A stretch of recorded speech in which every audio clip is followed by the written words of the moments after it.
Hi, everyone. Welcome. We're really glad you're here. Thank you for taking time today to focus on your financial future. You're going to see a prompt on the screen. If part of your ESOP became available tomorrow, what would you do with it? Would you reinvest it, hold the shares, pay down debt, start building retirement income? If you're watching the replay later, feel free to drop your answers in the comment. We'd love to hear what you would do. For many ESOP participants, this becomes one of the biggest financial decisions they'll make as they approach retirement. After years of building wealth inside a company plan, you eventually face this question: should I diversify or hold on for more growth? That decision isn't always simple. So today's session is about helping you think clearly about that decision, when diversification might make sense, when holding may be reasonable, and how to evaluate the trade-offs. So as we go through this session, feel free to drop questions or thoughts in the chat. Sometimes the best insights come from hearing the type of decisions other people are wrestling with. Trevor, I know Menke is employee owned. If you got a bunch of shares or some of your peers got a bunch of shares, what do you think they would do if they got some hands on some money right now? It all depends on your personal situation, which we're going to talk about today. Everyone's different. Everyone is different. I think for me though, you know, being a financial planner, I have some of my things squared away, so I might do something fun. Like if I were at an employee-owned company, I might be like, well, there's this car I've been wanting to like fix up and restore, so I might have to make a very modest investment in an old car that needs to be fixed or something that would be a little bit of a project. Well, good old cars these days actually are a big investment. So which one would you which one would you be after? That's a good question. I think that would be a tough choice. I like the old Mercuries from the 50s. Okay, nice. Kind of like classic cars, and I also like BMWs and Porsches, but the ones from the 90s in particular, the BMWs. So I don't know. We'd have it would be a choice of like what to look at. So Porsches are often good investments. They go up in value usually. You see what's going on Bring a Trailer, Cars and Bids, the various auctions. BMWs too, classic ones. I'm a car person there, so I track Yeah. that. Do you have a favorite car? Oh, that's such a good question. Being a kid of the 80s, the Lotus Esprit is on my wall, and I've always aspired to own one. Carmen, what are we seeing in the comment section? Oh, good question. Lisa says that she would travel. Definitely travel. Lisa, where would you travel to? We can't hear you, but you can put it in the chat. We'd love to know. I'd probably just go to Colorado. I'm boring. Oh, She she said, said UK and Austria. That's fun. UK and Austria, nice. And James said reinvest elsewhere if I could get a higher rate of return. Yeah, that's always the age-old question with investing is what return am I getting and what I have today? And is there a better option out there? But then I always ask the question what's the risk with the better option? And that's a deeper dive in the investment world. It's a good practical consideration, though. David does contribute something too. We have a long history of growth that can't easily be found elsewhere. I know a person who started a business with their ESOP after ending their employment. And I think we're going to be talking about something like that, right, Peter? Not today. We had done another case study in a different presentation about should I use my diversification payout to start a business? But David, that's a really interesting topic, and I'm definitely sure it comes up more than one would think. Should I start a business? Okay, well, you've heard their voices. Now let's put faces to the names. Trevor Gilmore is the CEO of the Menke Group, one of the nation's leading ESOP advisory firms, where he works with founders and business owners navigating succession and liquidity decisions. Peter Newman is the founder of Peak Wealth Planning and a CFA charter holder who helps individuals and families navigate financial questions, especially as retirement approaches. I'll let each of them briefly expand on their experience and the questions they're hearing most often. Thank you, Carmen. And Trevor, thanks for joining me today. I'm Peter Newman. Our firm, Peak Wealth Planning, specializes in creating retirement income for ESOP participants. Well, I sometimes joke that we go from paycheck to playcheck, at least in the early years of retirement. Questions I often get from ESOP participants are, when can I actually retire? Should I diversify my stock, which is the primary subject of today's webinar? And what are the mechanics of replacing my paycheck? How do I actually do that and make it work? Thanks, Peter. Hi, everyone. Trevor Gilmore. I'm CEO of Menke. And since 1974, we've helped businesses go ESOP. So we might have some employees of clients on here. So long story short, we work with business owners and shareholders figuring out if an ESOP makes sense. If it does, we make it happen. And we do ongoing compliance advisory. So some people on this webinar might be receiving a statement from your employer that is generated from the Menke ESOP system.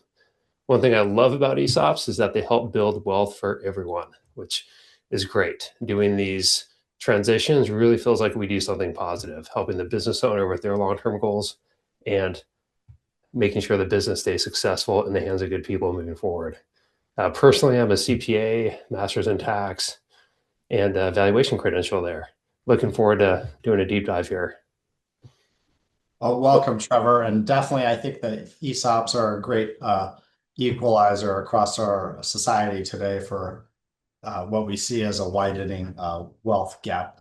Just a quick disclaimer, this is not individual tax, legal, financial, or even relationship advice. Please do seek professional guidance from your financial advisor, attorney, or your individual CPA for specific help. All right, so to kick it off, what will you all walk away with today? And you're all joining us to learn more about the diversification options. So big picture, what is diversification? It's the ability to transfer out of the ESOP into something else, and we'll get into more scenarios in the future. In order to diversify, that means you have a benefit in your ESOP, and you've gotten that benefit by participating in the ESOP probably for many years. We see that in our client base. People have been in the ESOP 10, 15, 20, even 30 years, and they accumulate sizable balances over time. And then the next question is, well, what do you do with that when you're eligible to? We're going to talk about why diversification matters, when to hold stock and when to sell. And it's not a black and white, question there or black and white answer. It's very fact-based, individual-based, goals and objectives based. How timing and risk impact retirement income. It's always really hard to time the market. You always hear talking heads, hey, how do I time the market, and so on. And it's almost impossible to do that, but proper planning, proper execution can hedge that risk. Next up, we'll cover real-world diversification decisions, and then also how to decide what you should do next. So just at a high level, all you get a form when you're eligible to diversify or take money out of the ESOP, and it's up to you to check that box and indicate where you want that money to go. That's it in a practical step, that's diversification, but the magic comes in, what do you do with it? And that's a fun problem to have. And be sure to stay to the end if you're attending here today. Near the end, we'll offer what Peak Wealth does, and we'll have an option for a one-on-one consult with myself or one of our team members about your unique situation. Trevor, you obviously mentioned that Menke is employee-owned, as well as most of your clients are ESOP companies. You want to talk just as a refresher how the benefits of the ESOP plan works? Yeah, so one of the best features of ESOPs is that employees are not paying money to get the equity. It's just additive to your compensation. So it's no cost to employees. The employer, via tax deductions and so on, is granting you stock. And that's huge, right? I mean, being able to get a free stock grant that can happen over many, many years, is very rare. So that's one of the biggest benefits in terms of being an employee with an ESOP company, is having that ability to get that stock grant in the ESOP, get that stock allocation, and see the value grow over time. Next up is the long-term value. And, at a simple high level analogy here, a simple investment growing at 7% a year over 10 years doubles in value. And we see that with our ESOP clients. Many have growing their business. I was talking to one of our clients a couple of weeks back. We did an ESOP for them at a $3 million value, early 1980s. Company now is worth 200 million. And some of the employees have been there that entire time. So think about their ESOP account, right? It's grown. And there's countless stories out there in the ESOP universe of these companies. So it's long-term thinking, playing the long-term game, and so on. And lastly, ESOPs reduce turnover. So we've often found across our client base, if you have an employee who is working with you in their late 30s, early 40s, they're probably going to be with you until retirement because they're looking at their retirement vehicle, their savings, all things equal, if they're doing work that's interesting, and so on, and they're satisfied. Why else are they going to leave? They're going to stay with you. So it definitely builds loyalty over the long term. So it's those three things: no cost to employees, the ability for employees to build a pretty sizable nest egg over the long term, and lastly, the company benefits because turnover is lower. And we all know how much it costs to hire a headhunter and fill positions and hoping that the new people work out and so on, right? It can be years to have that ROI. So ESOPs say, hey, you have a good workforce now, keep them. And that's one huge benefit. That's a really good reminder, Trevor, for sure. From not just from the employee perspective, but on the employer side of things as well. So we mentioned retirement paychecks. So your ESOP account, as shares are granted each year, your account could potentially grow just from new shares being granted by the company each year. In addition, if the company does well and it's revalued typically annually, the share price can increase. It could also go down, but generally we see a growth over time in employee-owned companies because most of them are quite well run. That account is tax deferred, which your granted shares, you don't pay any tax on the grant of those shares. But when you later sell those shares and cash a check for retirement, you will pay some regular income tax. How you turn this into an actual paycheck, you have the option of most ESOPs will allow you, not all, will allow you to sell stock back within the ESOP and roll that cash to an IRA or a 401k. Once your money is in an IRA or 401k, when you actually retire, most folks retire after 60-ish, you can use the IRA or 401k to take regular withdrawals and create a retirement paycheck. So I thought it would be useful to talk about two examples of nest eggs I have seen from ESOP participants in the 13 years I've worked with different families. So you've heard the saying, don't put all your eggs in one basket. So on the left, we have a $500,000 nest egg example. And let's assume this person worked at the company for 20 years, a particular employee-owned company. They have $100,000 in their employee stock ownership plan account. They have $300,000 that they save from contributions and growth from themselves into their 401k, and they have $100,000 in IRA. So a total nest egg value of $500,000. There's a rule of thumb called the 4% rule. It's not a guarantee, but it's a rule of thumb that you can withdraw, take out 4% of the value of your nest egg every year during retirement and ostensibly not run out of money as long as that portfolio, your nest egg, is well invested, well managed. And so a $500,000 nest egg, we would expect to generate roughly $20,000 a year in income. The point I wanted to drive home a little deeper is that the original source of the wealth for that nest egg is 20% of it's coming from the ESOP. So that means the $100,000 from the company contributions are generating $4,000 a year of your retirement income in our example on the left. Our example on the right is more extreme. Perhaps this is like the example Trevor gave of the $3 million company from the 80s that's now worth $200 million. And that company sounds like they had very aggressive share price appreciation in their ESOP. So you could wind up with someone with a multi-million-dollar stock account balance. On the right, we have a $4 million nest egg, but 3.2 million of that is coming from company stock. In addition, similarly to the person on the left, this person saved $300,000 in their 401k, and perhaps they worked at a different employer before they came to this company, and they have some money in an IRA, an individual retirement account, 400,000.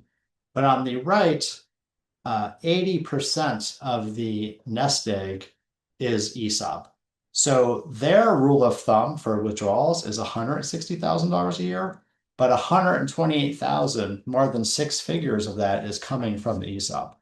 So I would like to point out that this is neither one of these are uncommon situations, but the proportions do matter. Trevor and I have covered that employee ownership has many benefits. However, I know that we all know COVID happened recently and years ago, the 08, 09 housing crisis, which affected the economy widely. Sometimes that feels like yesterday, but it was a while ago, 08, 09. Trevor, what do you see from your perspective as risks of employee ownership? Yeah, so you lay out the three key risks here. First one is share value reductions. That means company value is going down. Everyone in an ESOP, so basically everyone attending this webinar, you get a statement each year. You have good insight into what is happening with the company, and then if your company also shares key financial metrics like open book management or whatever program you have at the company, seeing that the correlation between profit and share value, that's ESOPs are cash flow buyers, cash flow valuations basically. So think profits times something, at a very simple level. So you have good insight into that. So if the company is going through a rough patch, like let's say, hey, it's technological change, macroeconomic conditions. You mentioned the pandemic. We saw our hospitality clients, get hammered right through that, right? Because hotel, restaurants, anything travel related, travel agencies, and so on, but they've rebounded, right? But if you were holding on to stock 2020, 2021, you had some government stimulus flowing in and so on, to reduce some of that shock. But, it was definitely a shock to those companies. So that is definitely a risk because companies at the end of the day, they have market risk, right? You're exposed to the greater economy and what's going on there. Next up is the concentration risk. So overall, in that prior slide, Peter, you showed the ESOP extremely high balance of 3.2 million, but the person's total wealth was 4. Like, okay, that's a concentrated wealth position in the ESOP. That can be good. That can also be risky. I've talking to friends in tech, right? And they get a lot of stock options and so on. And I'm always reminding them, well, yeah, do you want to be that concentrated though in one stock, whether it's, the Mag 7 or whatever, right? So that's always a consideration to be talking with your advisors about, is that. Also, the company is the market for the shares, right? So you do have risk there. So yeah, you have this large ESOP account balance, but the company does have to pay the piper, has to have the cash to buy you out. Lastly is the bankruptcy and layoffs. And again, you saw some of this in the 08 downturn for sure, especially construction clients. You saw people whose, basically backlog disappeared and so on. So that is always a risk. It's driven by macro trends, micro, what's going on in your own community, and then also technological. And I'll give an example of a phone book ESOP company, and phone books where everyone had one, right? I mean, but do you today? Of course not, right? So if you're working at a company that printed phone books and, back when Yahoo, Google started, basically replacing all that, you probably saw the value go down each year, and so on. So timing your diversification, that kind of situation would make a lot of sense, right? So these are the three key risks. I think the key takeaway here is they can all be managed properly. And that's the purpose of today's webinar, is to manage your risks, but know them, because it's not all rosy. There's certainly risks to everything. And certainly being an employee at an ESOP owned company, as well, has its own unique risks. Absolutely. And the long-term trend may be positive, but you can have ups and downs year to year. So timing can certainly vary. Exactly. So just thinking long term is going to help protect the downside. And to sort of for non-financial folks, the challenge is this thing called concentration risk. So one example of that's not financial is think of vegetable gardening, right? If you plant a vegetable garden and maybe you love tomatoes and you plant all tomatoes in your vegetable garden, if you only plant tomatoes, you might have a bountiful crop of tomatoes one year. But you could there's tomato worms that come and just munch on tomato plants and decimate them. So if instead of just planting tomatoes, you plant beets and carrots and garlic and squash and potatoes, and I love vegetables, so I'm naming all the vegetables. But you don't just plant one crop, you plant many crops. That way, if a bug comes along or a weed or a pest comes along and it destroys one of the 15 different crops you planted, you'll still have enough to eat. You'll still have a bountiful harvest. And that's exactly what the process in the investment world of diversification is achieving, is creating that balance. And to add a little bit more color to that, and Trevor, I believe, said it best, portfolio diversification is turning one concentrated stock into multiple investments or potentially multiple future income sources. And it's important to point out, even though we had our examples of the different nest eggs, that the employee stock ownership plan was never intended to be the sole wealth building tool or retirement account for ESOP participants. There are many other accounts that you can rely on, you and your family can rely on for retirement. One is the 401k, an individual retirement account where you're contributing, but the company's not. The government sponsors Social Security, which we're all familiar with, and most of us participate in and have. Or your spouse is a school teacher or a firefighter, or your partners, working with the school system or a university. There are some institutions and organizations that still have pensions or allow you to build up your account and purchase an annuity, which is like a pension. So keep in mind there are multiple sources of income, and your ESOP is not necessarily the only one, but in many cases with very successful ESOPs, it can become a very large portion of your future income sources. Trevor, what are the common milestones folks can think about when they're thinking about getting paid from their employee stock ownership plan?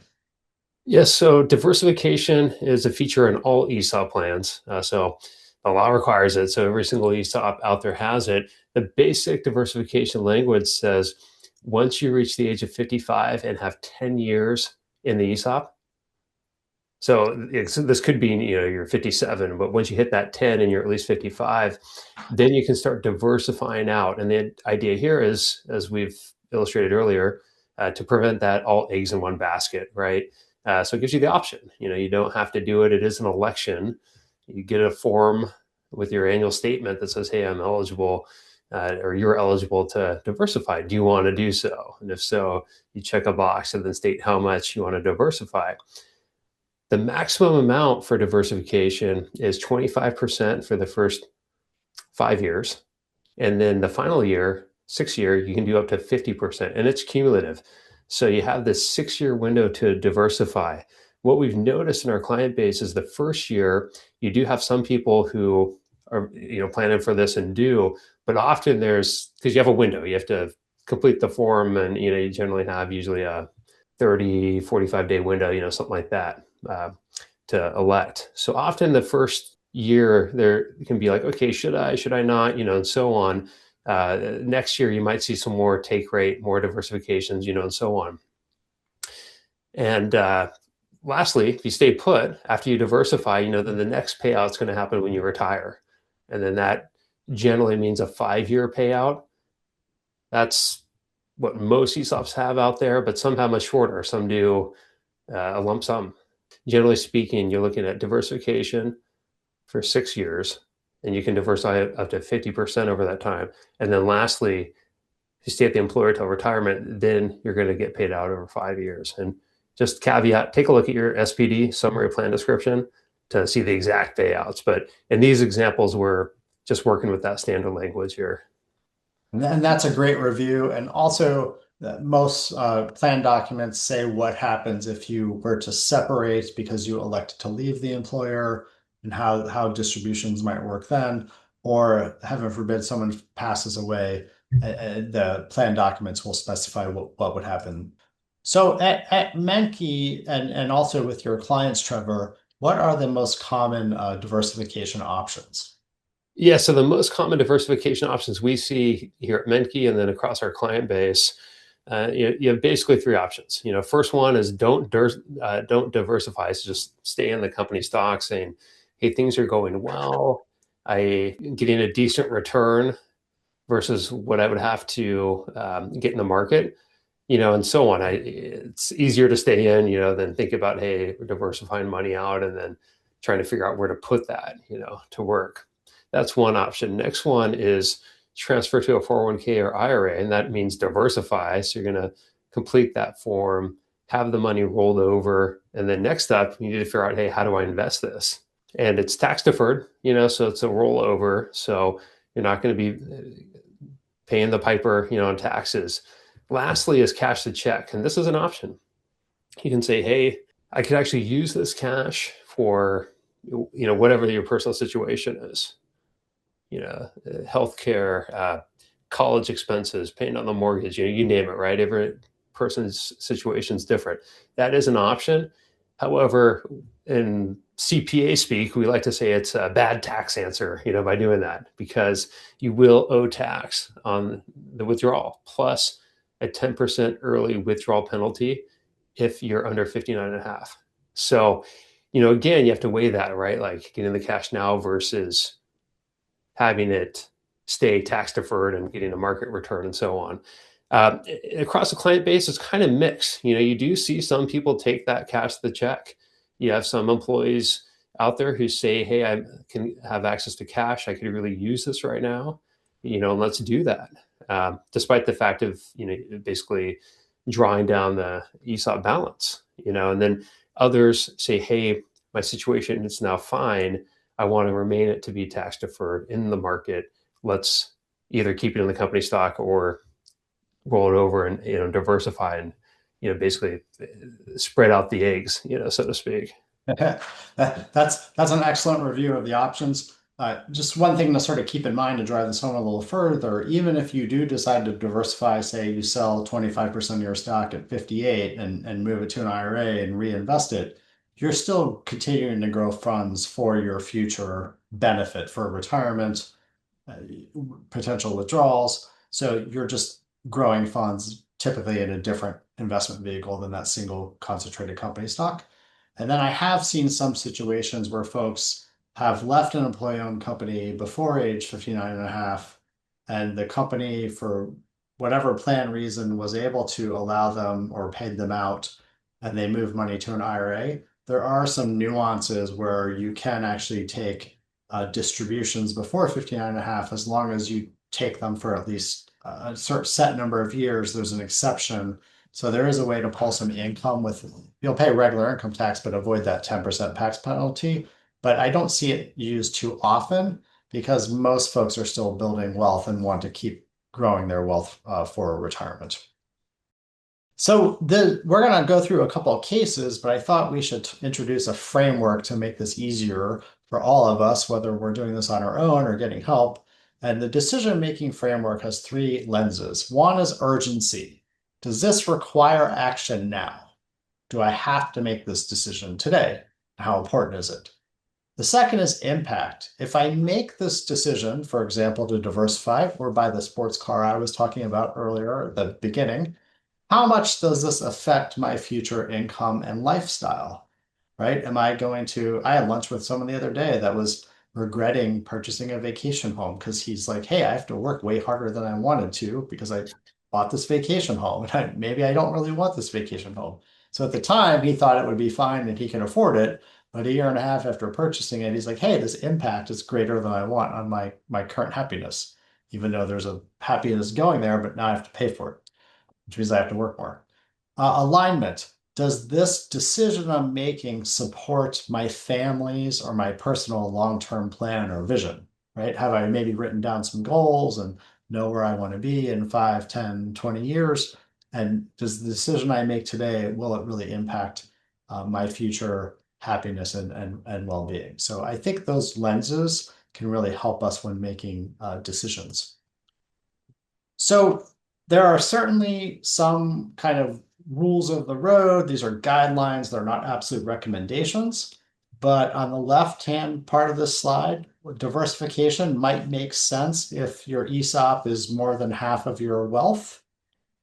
Your stock maybe is in a cyclical industry, perhaps the construction industry, although it seems to be going quite well the last several years. Maybe you know you're in a cyclical industry and there could be a fall off, but maybe the stock is way up and you're 60 years old and haven't diversified yet. Stock balance is quite high, but you know you've gone through cycles. Maybe that's a good time to diversify. So there are certain times when doing so makes sense. If you retire before Medicare age and you need some cash flow, maybe at 61 to pay some health insurance premiums, that could actually be a good reason as well to diversify. Trevor, on your side of the slide, when might it make sense to hold on to your stock? Makes sense to hold if your overall ESOP portfolio is less than 20% of your total holdings, out there. So one thing that diversification forces everyone to do is, think long term and think about your whole wealth picture, your whole retirement picture here. It's a great point in time to take a step back and be like, okay, what is the plan here, right? And that's one thing that's great about this diversification option, because it forces all participants to take a step back and think holistically about where they are today, where they want to be. But yeah, holding can certainly make sense if it's relatively small, right? It's like, okay, diversification isn't going to really move the needle in terms of my risk. Next up is the company stock that you're working for outperforms a broader market. And we see that. I mean, there's studies out there that show, and we see this in our client base, that ESOP-owned companies often kick off a higher annual return above and beyond the S&P. Of course, it's not guaranteed, right? Nothing's guaranteed. I mentioned earlier the downturns. We saw construction companies take a hit in '08, but also I want to give a caveat there too, is if your company is going through a trough, and most employees have a good insight into how things are going, especially if you have transparent management and so on. Sometimes it makes sense to hold on to and have that recovery take place, because we have noticed that ESOP companies tend to lay off fewer in bad times. So they'll actually say, we're going to take a hit to earnings, but everyone is going to have a job. And when the recovery happens, we're going to be well poised to actually rock it out on that recovery. And that happened in the '08 downturn. Our good construction clients did not lay off a lot of people. They kept them. And then 2010, 2011, they were winning all these big jobs and so on that the new players, can compete against. So, but let me get back to this. So stock outperforming broader markets, that could be a reason to stay put, right? Next up is if you have significant 401k or IRA assets, and again, it's really this whole, okay, where are the eggs at? You don't want to have too many eggs in one basket. And lastly, no need for Medicare or Social Security bridge. And also if you're married or partnered, combine, think about this combined, right? Not just your own individual, and then you have to layer on family needs, and so on, into all this. So it's not, black and white situation. Is very much case by case. And two people working at the same company, one, it can make tons of sense to diversify, and the other, it could make absolutely no sense. Absolutely. Those are great intro into what we're going to go through with some case studies. Do you want to talk about our fictional ESOP company? Yeah, so our fictional ESOP company here, it's a super unique name, West Coast Widget Company. They're a civil engineering firm. They specialize in infrastructure, land development projects. So again, kind of a classic ESOP company. We see a lot of engineering companies out there who adopt the ESOP model. They have 120 employees across the West Coast. They went 100% ESOP in 1999. So now they're 27 years into their ESOP journey. Annual contributions going into the ESOP, 10% of salary. And that's awesome, because, and that's also on trend on what we see across ESOP-owned companies out there in our client base and what we see. So 10%, and that's much higher than most of these employees would get at a non-ESOP company. So 10% going in each year. Average share price growth has been 10% annual. And again, that's great. I mean, like that's a solid return. I would take that return all day long. Yeah, exactly. And if you can do 10%, return here, and this is a passive investment too. Like, I mean, in an ESOP, it's passive, right? You work hard, work smart, and so on. Companies also doing a 3% match to the K. So 10% for the ESOP, 3% on the K. So overall, that benefits 13%. So that's an awesome benefit.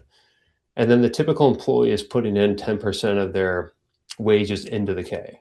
And they got the message that the ESOP should not be their only retirement account. Just good practice to put as much as you can into the 401k because that's your own money. Have that, the market, and have that grow over time. Definitely want to at least do what you can to get the match, but we like to even say if you can go up to 15% if your budget will afford it to do that. So certainly. All right. So first case study here. So Arlo, he's age 35, and that puts him in what we call the mid-career employee. And he did his undergrad in the Midwest, and he backpacked around Europe, so he got that travel bug out early. And then he completed his master's degree abroad in engineering, returned to the US in 2020, just in time for the pandemic. And this is his quote unquote first real job. So he joined Widget, has this awesome education background, but is relatively still new to the workforce. He's 35 and is now 5 years in. He's an estimator and he's making $150,000 a year and is thinking about buying a home. He's on the West Coast, which, home prices, West Coast, a lot. So he's gonna need some money here, save for a down payment. Yeah, he does have a fiance, and they would like to start a family. And again, that's a budgetary consideration as well. And also to throw a wrinkle in here, he's also offered a job from a competitor. So he's like, "Hey, should I stay at Widget or should I take a look at this opportunity from the competitor?" A bit of a background here. In the 5 years he's been at Widget, he has saved $62,000 in his 401k, and the company has put $96,000 into his ESOP. His ESOP balance now is higher than the K, right? And he's on his own for wealth building. No help from family. He's not going to get some kind of crazy inheritance and so on. And his financial habits are still forming. And now that he has a fiance, they should be thinking about this together, their financial habits. He likes some guidance on effective wealth building and his job offer. So this is a twofer here. We have two things we need to solve here. So Peter, what do you think? So if we walk through our process, I would sit down and have a conversation with Arlo and his fiancee Jenny. And I learned that they certainly value security and are really focused on starting this family, including saving for that house. Typically, we would look at the numbers. And first, we found out that he could make $165,000 a year if he went to this competitor, but there's no employee stock ownership plan at the competitor, and the 401k matches the same, 3% on 3%. So we did some forecasting and ran the numbers, and we made some reasonable assumptions about stock growth, the 10%, and Arlo's future career earnings. But we figured from 35 to 55, his ESOP could grow from just under $100,000 to $1.8 million if he stays at West Coast Widgets. So if we use our three lenses, he did get offered a job, but is it urgent that he's got to get back to them? It's urgent he tells them yes or no. But after having a conversation with Arlo, we figured out that this is a competitive field he's in. There will be other offers. Maybe an offer for a different company down the road is a different employee-owned company. You just don't know what's going to happen. The impact, we were able to figure out that if Arlo did if West Coast Widgets, if he left and they let him leave his roughly $100,000 in the plan, some companies will force you out. But if they did let him leave it, that would grow to about $600,000 over the next till he's 55. But he'd give up about $1.2 million in wealth building, that difference between that 1.8 and that 600,000. And then alignment, Arlo and Jenny would really prefer to stay in California near family. We did learn from the conversation that this job offer is actually in North Dakota. It's not where they live on the West Coast. So Trevor, what did Arlo and Jenny decide to do? So they decided to stay put. So stay in California, despite the high tax environment, so on. I'm a California resident here. Because he didn't want to give up on that ESOP wealth potential. I mean, that was huge. You looked at that, and 10% growth on average since the beginning. I mean, having that data point, would definitely change most rational people's decision, right? All things equal. So you're giving that up. I mean, that's huge. He's not out of pocket for that growth, and so on. So that plus the family considerations, said, hey, let's stay put here. Great. And then what else do you think he should consider doing, he and Jenny should consider doing in terms of their well-being financially? Max a 401k, always do that, so if it means cutting back on spending, making coffee at home, whatever the case is, gas is expensive, so get a bike and ride to work. I made my matcha tea today. I think I saved $7, so my matcha latte. Yeah, So yeah, exactly. But they add up. And then maybe saving a little money towards the house too and starting a family certainly. yeah, so exactly, house down payment, starting family. So with those two goals, I mean, those take a lot of capital, right? A lot of money. So having the ESOP, having that investment means, hey, like a decent part of my retirement is being taken care of, so I can actually plan and use my current income, for these other investment goals here. Yeah, you might not have to be as focused on saving outside of the retirement accounts. So we have another West Coast employee who's been there 15 years. David, he's our VP of operations. Do you want to talk a little bit about his situation? Yeah, so yeah, David has been at Widgets now for 15 years. He's age 55. He's VP operations. So he's a leader at this company and he's facing diversification. So since he's 55 and he's been there 15, he's like, okay, should I diversify? This is the first time I have the option to. So he's eligible to diversify 25% since this is the first year, and he's looking for advice. His ESOP account balance is 650,000. He has a 401k balance of 700,000. So he's been deferring money each year into that, growing that. And then also a separate IRA from a prior employer that's 500,000. And then his salary is 300K. So overall, very solid picture here in terms of retirement at his age and his trajectory. Now, some other factors here. He has a spouse. So his wife has a robust pension. So she's one of the lucky people with a pension. I mean, I think my grandparents had pensions, but you don't hear about this much anymore, right? But there are some out there, right? So federal workers, California, CalPERS, and so on, right? So she's one of those people that has a pension. So they have that in their overall scenario. The couple's house is paid off, and again, that's a huge milestone at that age. And lastly, he loves working at West Coast. So the company is doing interesting work. He's bullish on the future. It's a stable company. He enjoys his career immensely and is open to working till the age of 67. So he has like a 12-year runway here. So Peter, given this fact pattern here and these fundamentals that we just talked about, what are you thinking in terms of if you were to step in and advise him to diversify or stay put? Absolutely. Appreciate the warm up there for David. So sitting down and having a conversation with him, I learned a little bit more information. By the way, I always find this with financial planning. You get one set of facts, then you have a conversation with the individuals or the couple, and you learn some additional information. So it kind of unfolds across time. You can't just assume what you're initially given is all the information. I learned further that David and his wife really want to maximize their kids' inheritance. It's important to them because they both grew up without money. And I also learned that they're pretty good with budgeting and that kind of thing. That's one of the reasons they were able to pay down their house. They're pretty certain they can live on $12,000 a month after taxes in retirement. So in our case, we would sit down and we would run some numbers for David and his spouse, create a retirement income forecast, and we would also evaluate the employee stock ownership plan as a percent of net worth, that concentration piece that we spoke about earlier.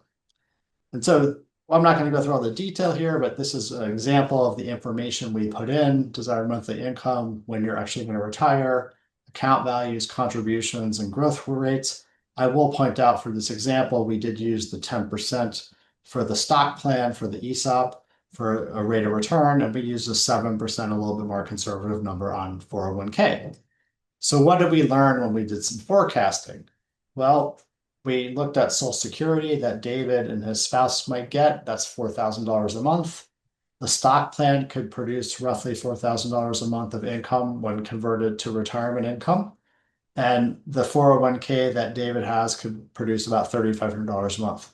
We also learned that his wife's pension, she was actually a school administrator, is pretty robust at $4,500 a month. So that's roughly $16,000 a month of income. So the ESOP is about 4,000 of that 16. But remember, David and his wife were pretty confident they could live on $12,000 a month. Trevor, how would you think about applying the three lenses to this scenario? Yeah, so he's clearly eligible to diversify, and the question is, should he? So you have to peel back the onion, as we just did, and look at the whole picture, right? Versus just, should you diversify? Yes, you should, or no, you shouldn't, right? So, couple considerations here. So, if the company had a downturn, like let's say, given what they do, for whatever reason, right? Regional, they have a lot of federal contracts, and there's pullback there. They're doing infrastructure. And there's a pullback there, or residential development, and so on. Let's say that there's some downturn just specific to the company's industry here. So West Coast Civil Engineering, and stock price, instead of it having that completely ripping return of 10%, since 1999, like let's say it enters a period of maybe zero or negative, where it's like down 5-10%. Overall, that fat pattern is not going to delay his retirement. So, given his whole picture here with him and his wife, he's still going to be able to retire. His ESOP, while a pretty sizable ESOP balance, if you look at it just standalone, it's only 16% of the net worth. And it's below that 20% threshold that we talked about earlier. Lastly, given their income requirements, him and his wife's in retirement, the Social Security pension and 401k, that's going to cover it. So he's fine just with those before we even consider the ESOP. That's a great review and really important. And yeah, the pension is definitely a big piece of that. So the outcome here is that David chose to hold the company stock for potentially higher growth rate, really for that legacy for his children. Or maybe he and his wife decide later they want to spend a little bit more on retirement, but that would be on what I call desires, not needs and wants, things they absolutely need. David also has high confidence in the company's future growth. And as we mentioned before, he enjoys working and certainly is okay working till 67. If he wanted to retire earlier, we might have a different calculus on whether he should potentially diversify that stock or not. So do you want to introduce our last case study, Trevor? Liz, please. Yeah, so Liz is 55 years old. She's at West Coast. So again, same company here, same overall economic factors with the company, but different factors with her on an individual level. So she's an engineering manager, as I said earlier, 55. So again, it's, hey, diversification is here. What should I do? She's been with West Coast for 25 years. So basically almost a lifer, right? She joined at the age of 30, had an awesome opportunity, and, is there. And very common with ESOP companies. Now she's in a leadership role. ESOP account balance is 1.8 million. So on its own, I mean, that looks awesome, right? But let's peel back the onion here. 401k, she has 590,000 and her salary is 250,000. And we're going to throw a wrinkle in here. She's recently divorced and does have a mortgage that pays off in 20 years, and she wants to retire in 7. So those are three big life events we're talking about here. Divorce, that's always huge, especially state of California, community property state, and so on. And also she still has a mortgage that is paying off in 20 years. So assuming it's 30 years, she's basically 10 years into that. And she's saying, hey, I would really like to retire at the age of 62. She and her ex-husband just finished putting their 3 kids through college. So they got through that hurdle. That's a huge one. I think I'm probably one of the last people who went to college when it was cheap. It's like, you look at his tuitions and I'm like, whoa, this is a whole different ball game than it was 25, 30 years ago, right? So fact pattern, let's rehash this. Liz has 1.8 million in the ESOP, just under 600K in the K, and no other savings though. So there's no outside pension kicking in, et cetera. And also she would like to start recontributing to her K. So got through the kids' college, got through the divorce. It's like, hey, let's start re-upping the contributions over there. So she just received her first diversification notice and is curious, like, okay, I need to fill this out and return it if I want to do this, in a couple of days. Like, what should I do? So she calls you, Peter, and what are your thoughts? That's a great background for Liz. And having a conversation with Liz, I learned that she wants stability and she really wants the flexibility to retire at 62. And she has a very strong desire for security, which is not surprising given that her and her husband, ex-husband, just did the heavy lift of putting three kids through college and just settled their divorce. By the way, all her numbers are post-divorce numbers that Trevor and I went through. In this current environment, running the numbers, Liz's forecasted retirement income is $11,000 per month with what she has today if she retires in 7 years. That includes Social Security, 401k, and ESOP. But her stock plan, the company stock plan, is forecasted to provide about 60% of that income. So pretty more than half of the income. Using the three lenses, as Trevor mentioned, she has to return the form within 30 days. The impact, even though West Coast Widgets has done very well, we did mention the construction industry, it can be cyclical. Her ESOP is over 70% of her net worth. And then diversification for Liz, the alignment piece, right? The decisions she's making align with her future desires, and she desires stability and security. So potentially diversifying to multiple stock fund holdings, as well as maybe some bond holdings, which might not have as high of a return, but would have a little bit more stable growth pattern, could improve the likelihood of her being able to retire securely at age 62. So what did Liz decide to do, Trevor? So she decided to diversify her ESOP into an IRA. So this was her first year. So she took out 25% and she worked with a financial advisor, someone like Peter, who said, hey, here are the options here that you should roll this over to. The idea is to have safe and stable return until she retires at age 62. Excellent. And then in addition, we talked when Liz rolled that over, we moved the money into an IRA and we made it a little bit less aggressive than a single stock holding with the investment mix, which means it won't go up and down as much with market fluctuations.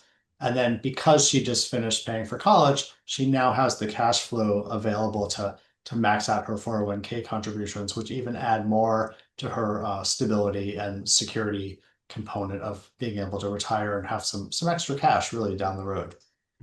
Um, so Trevor, do you want to review for us benefits of ESOP diversification?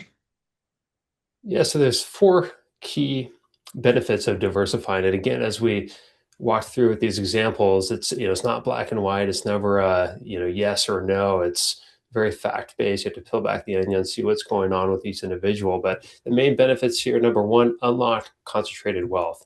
So as we explained and gave examples earlier, it's very common for ESOP participants to have a sizable concentration in their ESOP, versus their overall wealth, right? So this allows you to unlock that. Next up, create income flexibility. So again, you're basically diversifying and then choosing, hey, are we doing something safe, stable, like some sort of dividend paying stock, bonds, whatever, right? Working with the advisor to figure out that scenario that makes the most sense. But that's the overriding theme, is income flexibility. Next up is reduce single company risk. And that kind of is the same as number one, to be honest. Single company risk and concentration, very similar points there. But again, eggs in one basket. Sometimes it makes sense. Sometimes it doesn't. And lastly, might allow you to retire early. So rolling over, especially if company is doing a return of, say 5% a year or something like that, being able to go more aggressive, roll over, maybe, chase S&P for part of it or whatever, all that might allow you to retire early versus the alternative, which is staying in the concentrated position. Excellent points, Trevor. And to clarify what Trevor was referring to with S&P, he's referring to the Standard & Poor's 500 index, which is the largest 500 publicly traded companies on the U.S. stock exchanges and that are profitable as well. And I just to point out the sort of counterpoint where I've seen potentially diversification being problematic is imagine you're 62 and you're going to retire a year from now, and we have another need for vaccines, we'll just say, to be a little controversial and silly. If there's a downturn, you don't want to be caught on the wrong end of a downturn if you're going to retire in 6 months or 12 months or 18 months. So really kind of thinking ahead, should I diversify if my numbers show I can support my retirement lifestyle? Even if your company is doing really well, should you continue taking concentrated single stock risk? The other piece is don't ignore taxes. You certainly don't want unexpected tax bills. So just keep in mind if you do decide to take a diversification or a distribution in a lump sum and cash the check as opposed to put it in an IRA or a 401k, those large distributions can trigger unexpected taxes. And if you do get a distribution, say at 60, that if you take it and cash it, it's going to be added like regular income, just like your regular paycheck. So you could be in a much higher tax bracket. In addition to owing taxes, you could be paying more as a percentage. And then we have seen occasionally where because of plan year or diversification year and when payouts actually happen, the ESOP companies I've ran into, most of them pay pretty quickly when you turn in your diversification form. But I have heard stories where there can be a much longer cycle on getting paid out. So you could have a delay of 12 or 18 months from when the time you hear about your diversification eligibility to actually getting paid.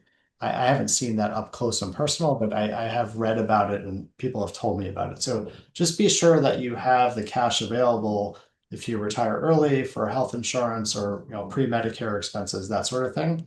And make sure you have a liquidity, i.e. cash in the bank, when you need to cover expenses. Trevor, do you want to just refine for folks how they should think about their own situation? Absolutely. So first off, you want to define the target. So what does retirement actually look like for you from an income standpoint? If you haven't thought about that yet, now is a perfect time to start thinking about that. Think long term as well. I know retirement often sounds like such a vague, obscure concept, but it comes up so fast, right? And so define what that means, retirement happiness. And without that number, everything else is just noise. Next up, assess a risk. So understand your current assets, any sort of concentration you have, and also how you can effectively manage those, right? And as we explained, it's not black and white. It's very much situation-based. Every person's different. Third, compare the paths. So we modeled out different scenarios, staying put, so staying in company stock, or diversifying out. And within diversification, you have two options: rollover, don't pay the tax, chase market return with that, or pay the tax, and basically use the cash, right? But understand those paths and weigh the pros and cons there. And finally, act with clarity. So, again, this is a thoughtful process. So you're going to want to have checkpoints and get guidance, and do research, and so on. Also, at your company, if you know someone who is diversified, you can talk to them, and so on. So it's always good to get guidance as well and not try to make a decision in a vacuum. And Peter, walk us through how your team helps clients with this and put all this into action. Appreciate that. You mentioned goal setting. We do have conversations with families and individuals about goal setting, including their desired retirement timeline, as well as going through their summary plan documents and understanding the rules of their unique situation. We will forecast out and model people's after-tax retirement income subject to the decisions they're making. And then we will advise on and implement diversification of concentrated stock. And when I say implement, many folks are surprised, but happy to learn that we actually manage investments for employee-owned participants, retirees, and pay them out a paycheck. And we actually send their money to the government to pay their estimated taxes, so they don't actually have to worry about doing that, and that's a big relief for folks. As I mentioned earlier, attendees of this webinar will receive an email where they can book a strategy call directly with me. We can talk about where you stand in your ESOP timeline and really discuss whether you need an immediate diversification transaction or if you need to build out a comprehensive long-term plan. And that will certainly vary by individual, but that's a 30-minute no-cost call just to bring you some clarity about your unique situation. Trevor, this has been amazing and a lot of fun, and we are happy to take any questions. Our emails are on the screen, tgilmore@menke.com and peter@peakwealthplanning.com if you have questions directly for us and don't want to drop them in the chat. Yeah, Peter, thanks for having me. These are always fun to be on because a lot of our work is, setting up the ESOP, and we do all the ongoing maintenance. We do the purchase forecasting, all that kind of stuff with our clients. But this is fun because this is actually like realizing the wealth you built in ESOP, right? This is that point in time, right, of actually realizing it and figuring out what to do with it. It's very gratifying to see people. I just worked with a woman the last 6 months. I've been working with her for several years, but she just retired and seeing that progression from her paycheck to her retirement check. And she was super happy to see, oh, I can actually retire. And she was like, where is my money going to come from? Like, don't worry, we've got you. You're going to get your money. It'll be in your account May 1st. And she was very happy. So thank you to all of our attendees, and Trevor and Carmen, thank you for helping us do this and put it all together. Thank you. Thanks, everyone.